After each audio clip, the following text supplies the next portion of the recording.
Defense News. It's proudly sponsored by Navy Federal Credit Union. If you're a member of our nation's armed forces, the Department of Defense, or if your family is, we'd be proud to serve you too.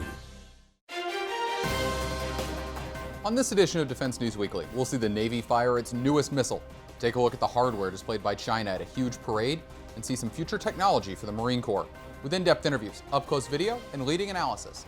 This is Defense News Weekly.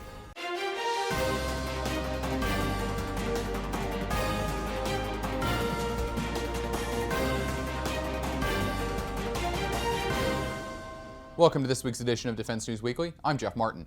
On this episode, we've got a lot to dive into, including how AI will have a role in managing America's nuclear stockpile, the role of multi-domain battle in future warfare, and the threat of hybrid warfare in Europe. But before that, here's some headlines.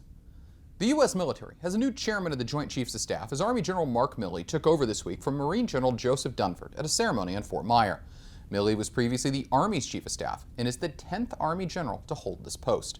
At the ceremony where he was sworn in, Milley was praised by President Trump and thanked for his candid advice. He'll join newly confirmed Vice Chairman Air Force General John Hyten as the two take over a military that is radically shifting to face new threats. And the leading House Armed Services Republican, Texas lawmaker Mac Thornberry, says he'll be retiring from Congress in 2020 and won't run for re-election. Thornberry was the chair of the committee until Republicans lost the House last year and has been outspoken about increasing military spending to combat declining readiness. His retirement is yet another amongst House Republicans this year amid the news, and as Congress still has to pass an authorization and a spending bill for fiscal year 2020. And bids are in for the Army's Optionally Manned Fighting Vehicle program that is set to replace the Bradley fighting vehicle. Two competitors are known to have submitted proposals. One is a Raytheon and Rheinmetall team who are submitting the Lynx fighting vehicle, while the other is General Dynamics, who showed off their Griffin tech demonstrator last year. It's unknown if other companies submitted bids for this program. And up next, the U.S. Army is going to make a choice and conduct testing with the goal of fielding the winner in 2026. And China has shown off their latest military hardware during a parade to mark the country's 70th anniversary. Some of the hardware displayed include the J-20 stealth fighter, modernized tanks, and other equipment. But perhaps the most interesting was the DF-17 hypersonic glide vehicle and the various stealth UAVs that were displayed in the parade. But as the case with many events like this, there's no guarantee that any of these systems are operational. And airmen from the 341st Missile Wing in Montana have fired a Minuteman III intercontinental ballistic missile from Vandenberg Air Force Base in California. The unarmed missile flew about 4,000 miles downrange to Kwajalein Atoll and was designed to test the reliability of the missile fleet and test the operators of the missile. The aging Minuteman III is due to be replaced in the coming years by the Ground-Based Strategic Deterrent, a newly designed ICBM that is still in source selection.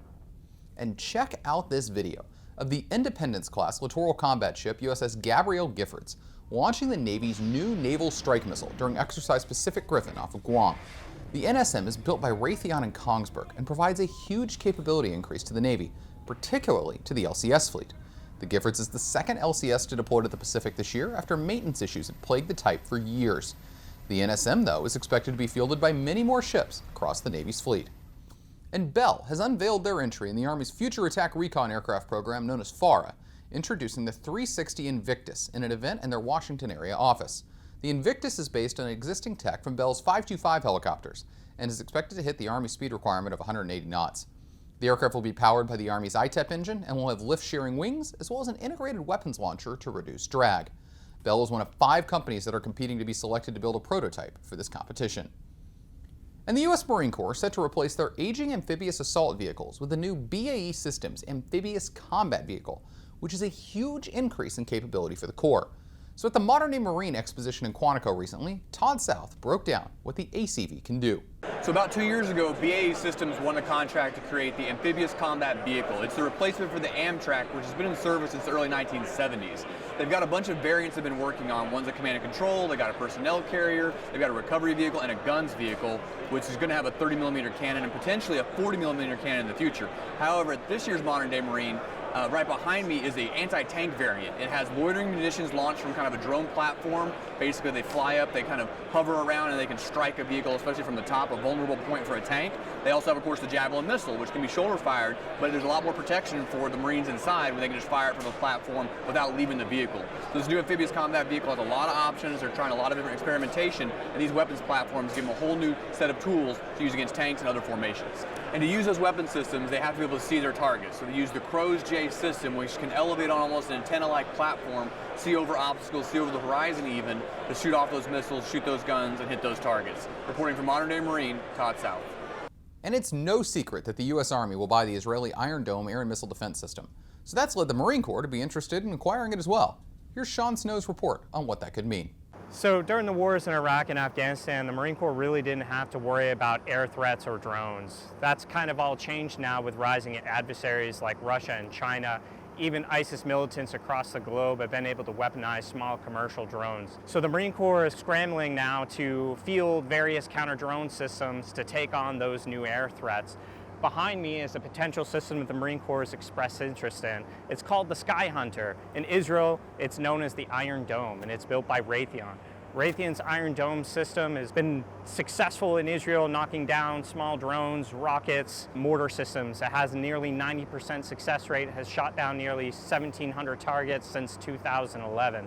The Marine Corps right now is still early expressing its interest in the system. It has funding in 2019 to integrate this with a radar system known as the Gator. The Gator is a highly mobile radar system that's capable of tracking cruise missiles and other air-breathing targets. Now, the system behind me is much larger than probably what the Marine Corps would like. Obviously, an expeditionary service that floats on Navy ships or flies by MV-22 Osprey. The Marine Corps was likely to seek a much smaller, compact system. According to briefs, the Marine Corps is interested potentially in a 5-ton MTVR truck that could hold up to 20 Tamir interceptor missiles, which is what the Iron Dome Sky Hunter system fires. Or it's also looking at a potentially Joint Light Tactical or JLTV version, which is a much smaller, more compact truck. However, that smaller model would only be able to hold up to 4 missiles. The Sky Hunter Iron Dome system has gone through testing with the U.S. military at the White Sands Missile Range in New Mexico, and apparently it's also scheduled to go through testing of the Marine Corps sometime soon in 2019. To keep up to date with all of our coverage, be sure to visit our Facebook, Twitter, and LinkedIn pages. Also, be sure to add us on Apple's News app and other platforms with the latest updates.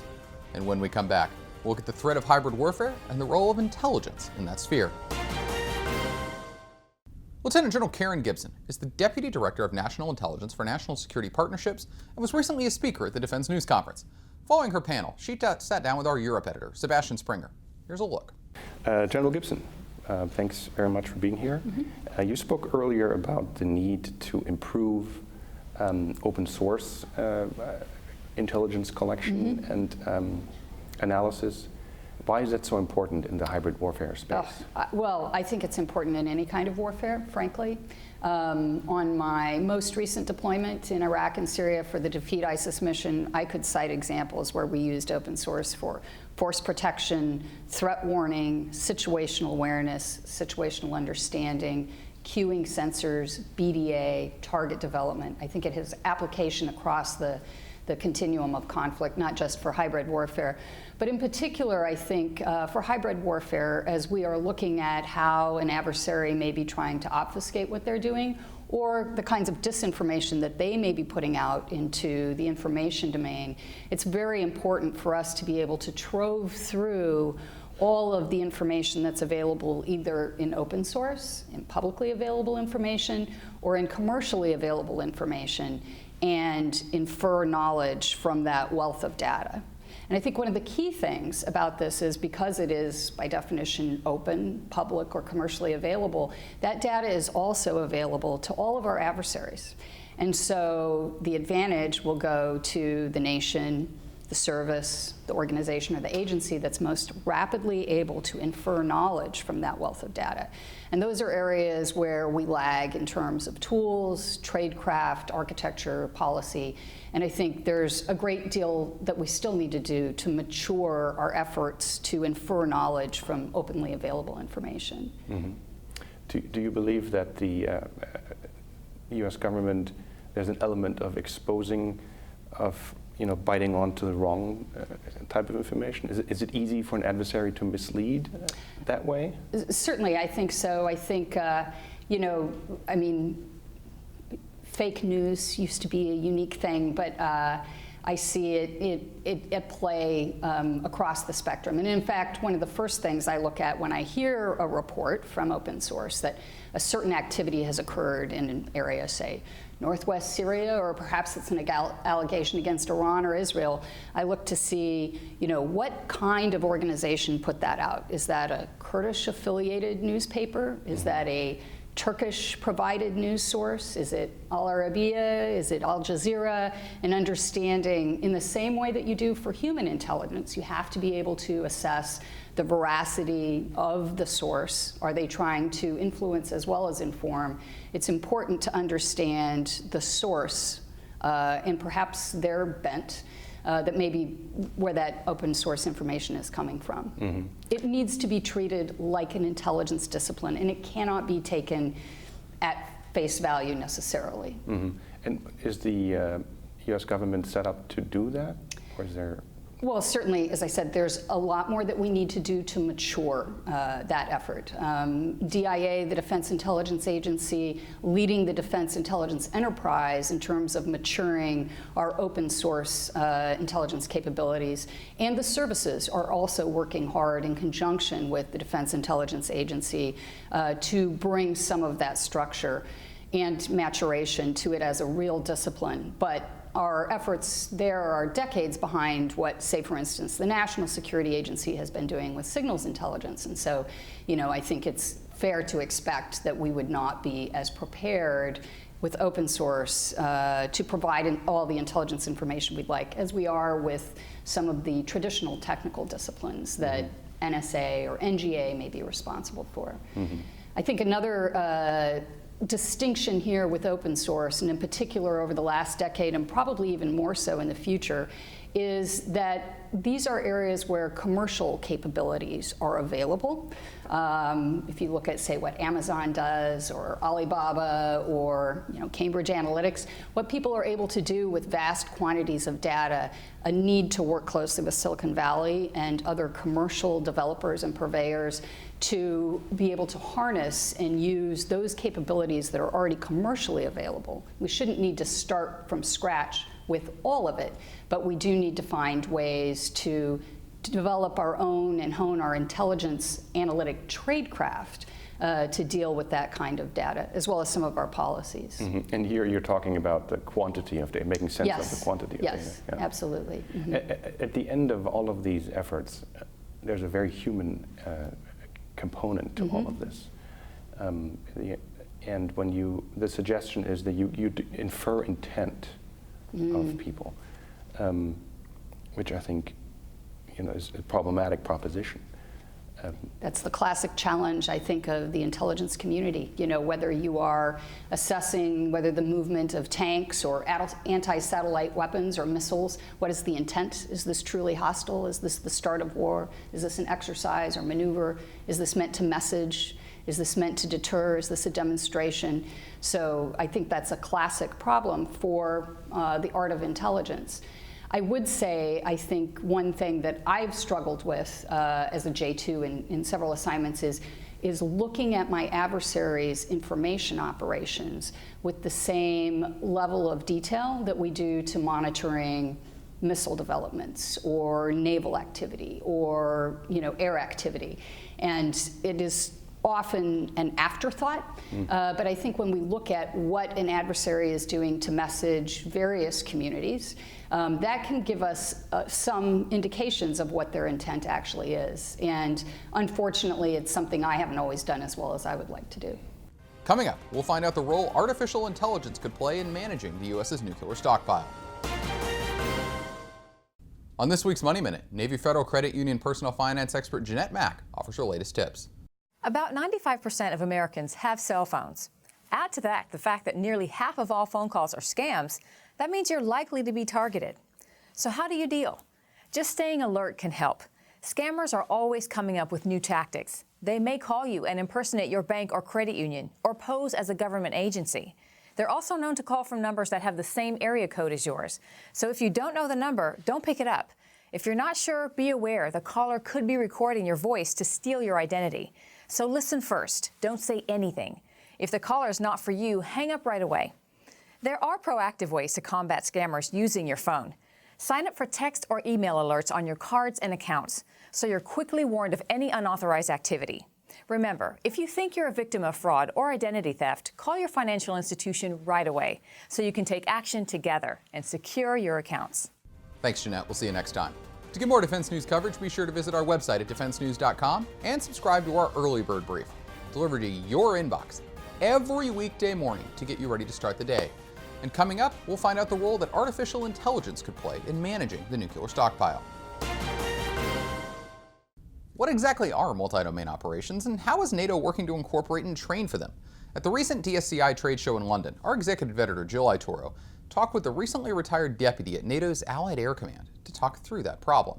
Here's their interview. So yes, again, we spoke earlier about multi-domain operations, and you actually made a very interesting point about the distinction between multi-domain and joint. Can you speak more about that?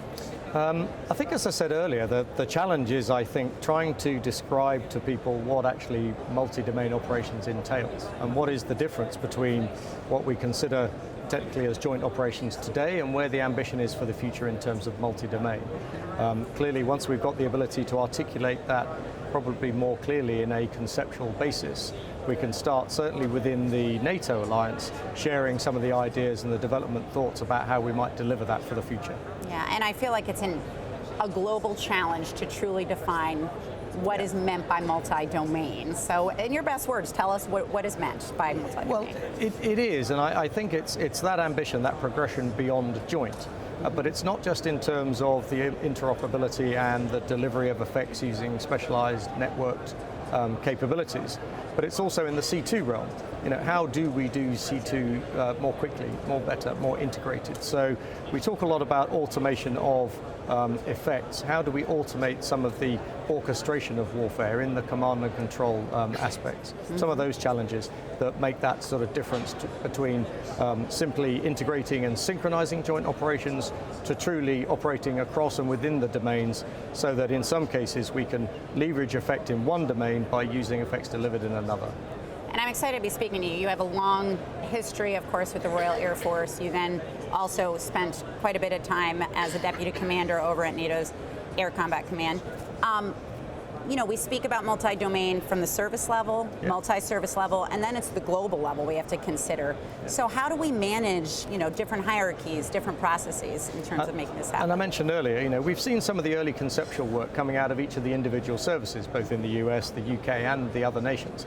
But a lot of them are being driven by the single services or by single nations. Particularly, I think, as we look towards greater coalition or alliance nations, and for NATO, the alliance is key. So how do we get a coherent conceptual understanding across 29 nations that will start to steer some of the work we need to do to deliver the capability or true multi-domain capability into the future? So the conceptual piece, I think, is the key. That will then lead into some of the experimentation to test whether our theories are valid.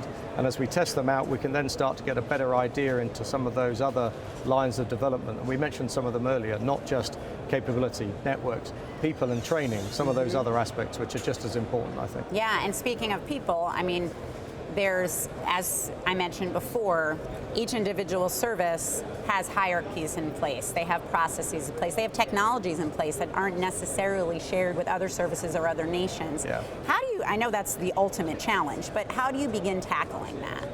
Yeah, and we mentioned earlier, and this is an approach where, again, you know, the thinking, the conceptual thinking starts to drive an understanding of the functions that we need to deliver, rather than perhaps an overt historical focus on form in terms of established headquarters. So rather than adapting the headquarters to fit the concept, design the concept and do it the other way around. And I think that is probably one of the keys. Once you've done that and you've defined the requirement and you start to sort of describe the processes and what you need to deliver it, the architecture naturally falls out of that. But as you say, there's a lot of historical baggage, not least within the services, but also within NATO and the alliance nations that has to be overcome, which is why you need that conceptual agreement and shared understanding to drive that process forward, I think. Absolutely. Yeah. Lastly, NATO does some amazing exercises that really try to test a lot of these concepts. How active are we in really drilling down to multi-domain capabilities and C2 capabilities, and what have we learned from that since you have been, since you were at? I think, as you say, the scale, the sheer scale and complexity of NATO major joint exercises like Trident Juncture last year demonstrate that NATO is getting serious about larger scale contested warfare, much more coherent joint operations. But I think, as we mentioned earlier, it's that conceptual understanding of what true multi-domain means that has then got to feed into that process through agencies like the Joint Warfare Center and SHAPE to start influencing the way that we practice, rehearse, and train joint operations to take us to that next level. Yeah, that, I think, is the key. And then lastly, what role does industry play in those? I know they're not actively involved necessarily in the exercises. They're not, but I think, as we talked earlier around the point of industry involvement to discern what the art of the possible is. And I think, as we've seen in some of the industrial architecture structures, particularly in terms of software, networking, app-based architectures, there's an awful lot of technology out there that industry and some of the commercial organizations are looking at that has significant read across into the military domain. We simply aren't aware of it and haven't seen it. And we talked about the challenges of the procurement processes and how we get some of those capabilities more quickly into our command and control processes and the way that we conduct operations. But again, you need a concept and the idea to drive them. Artificial intelligence and nuclear weapons isn't always a combination that sounds good. But in reality, AI can do a lot to manage the stockpile of those weapons, but not control them. Recently, Aaron Mehta talked with the National Nuclear Security Administration's defense deputy about that topic. Take a look. One of the things that NNSA is also investing in is supercomputers and looking at artificial intelligence. What's the role of those capabilities in the work you're doing? So it's an excellent question. As much as you hear about modernization of the production complex, we also recognize that we continue to need to mature our tools and capabilities to certify the warheads, and particularly in the absence of additional explosive nuclear testing. And one of the key areas is high-performance computing, and so we are working very synergistically with the Office of Science to ensure that we deliver our first exascale machine for NNSA in the 2023 timeframe to support the certification of the W80-4 and the W87-1 in particular. But as part of that also is we're also working with the Office of Science in the development of artificial intelligence applications to the field for NNSA, where we're looking at mining big data to support things like surveillance findings to make sure we don't miss anything, to actually help us in how we do our simulations themselves, because right now some of our simulations are very manpower intensive. They take a person in the loop to actually interact with the simulations, where we're finding our applications for artificial intelligence that can actually help the person not have to be in the loop so much and be much more efficient in how we utilize the machines. So it's both, we're both the modernization of the production complex as well as our scientific tools and capabilities that are really needed to maintain confidence in the warheads as we go forward. And we're talking about AI for the use of doing the stockpile stewardship program, right, which essentially lets you test these things digitally as opposed to doing right, live. Now, we're not talking about putting AI onto nuclear weapons. No, it's much more about how we're mining the data and generating the data. When you say exascale computer, we're talking quantum technologies, right? No, not yet. Okay. No, the quantum technology is still something out on the horizon for us. Okay. So this is still more the types of architectures, although a much more heterogeneous environment in that we have accelerator units in the main processing units. So in fact, the Sierra machine that we've just recently installed at Lawrence Livermore National Laboratory is one of the first, is a generation that has this kind of heterogeneous architecture that we're learning on. But our expectations, the exascale machines will be based on a very similar architecture. Quantum's becoming more visible over the horizon, but it's not here yet for our applications. When we talk about exascale, we talk about new computing. I mean, this is something that seems like everyone from the Pentagon to whoever Department of Education would have loved to get a handle on and kind of play with this. You guys are kind of going to be the holders of this technology for a little bit in the government, right? Yeah, so I think we're spreading it out because I think it's generally recognized that it's a game changer once you learn how to use it effectively. And that's why I say we're working very closely with the Office of Science so that they have these machines for the application of general advancement of science for the country as well. But yeah, more and more people are becoming familiar with their utilization, and we've been out in the front, and we also benefit those that come behind us by being out in the front. Many universities kind of have benefited from the developments that the government has done through these applications to get machines, smaller machines, but more affordable machines in their universities and that. So it's a beautiful example of government investments to help for the general welfare of the country. That's all we have time for this week, but if you want to see and read more, be sure to head over to defensenews.com. Thanks for joining us. We'll see you next time.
Defense News.